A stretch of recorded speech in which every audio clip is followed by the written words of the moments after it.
More than 1,400 people are now known to have died across parts of South Asia after heavy monsoon rains led to catastrophic flooding. More than 40 million people have been affected across Bangladesh, Nepal and India. And many of those left homeless are now sleeping on roadsides and in makeshift shelters. With efforts now focused on relief, there has been criticism in India over poor early warning systems. The BBC's Justin Rolat reports from Bihar in northeastern India. Now this should give you an idea of just how vulnerable South Asia still is to flooding. We had 1 hour of heavy rain about an hour ago, and these floods rose up in what is a regional capital of India.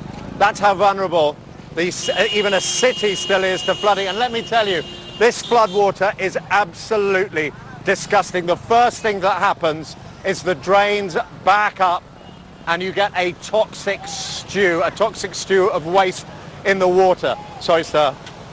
Now imagine for a moment what it's like. This is a city. Imagine for a moment what it's like for a villager in a hut made of mud and straw. That is how tens of millions of people still live here in India. For that villager sitting in a waterlogged field beside a river. Inevitably, rains come, the waters rise up again. And this flooding is not isolated to Bihar, the state in North India that I'm in at the moment. This flooding stretches across the entire region. So from Bangladesh in the east, through North India where I am now, through Nepal, across the whole of the basin underneath the Himalayas, across to the financial capital of India, Mumbai, and up into Pakistan. All of it affected by flooding. 41 million people so far affected, 1,400 killed.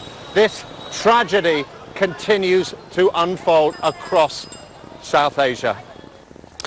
We heard Justin there refer to Mumbai, and we're joined from that city now by Ray Kancharla, who's head of humanitarian operations with Save the Children.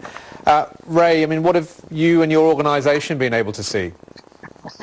Yeah, we have actually begun to respond to this major flooding that the colleague was speaking about.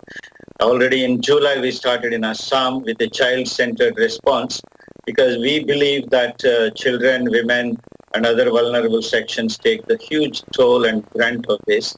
As they watch, their houses are vanished and they are left to sit on the banks, embankments, etc. So our child-centered response has some unique areas like child-friendly spaces where we believe children feel safe, and that's what we have experienced both in Assam, Bihar and West Bengal. And Bihar, of course, has seen the worst in the last 40 years or more. So in terms of their critical needs, definitely food security, and then water, sanitation, hygiene, what have you. So we actually provide a strong food basket, hygiene kits which last for about 30 days, and then child-friendly spaces should be kept on for several months so that they have safe space, they can return back to school, because education and protection are a huge casualty when things like this happen, and everyone is baffled by the intensity and the extent of this. Well, I was going to ask you about the intensity. I mean, this is obviously a regional phenomenon, but just how bad have things been this year? It's been really, really bad because as we heard, the millions of them stranded across, waters, sometimes in the island-like places as well as on the embankments, no food to eat, nowhere to go, no clean environment. So this is baffling everybody, and the extent of it has taken everybody by a kind of sheer unpreparedness. So while we know that the picture is very big, each one must do their part to be there rapidly, and that is where I think everyone must put forward their best of resources and capacities to make sure that children, women and other vulnerable sections who are struggling on a day-to-day basis, and that restore the education and protection layer of the very vulnerable children and communities. And this is a very important call at this moment. And of course, we need to do early recovery in terms of livelihoods, restoring schools and education back, and at the same time, their livelihoods and long-term rehabilitation. Ray Kancharla, the head of humanitarian operations with Save the Children, live from Mumbai. Thanks very much.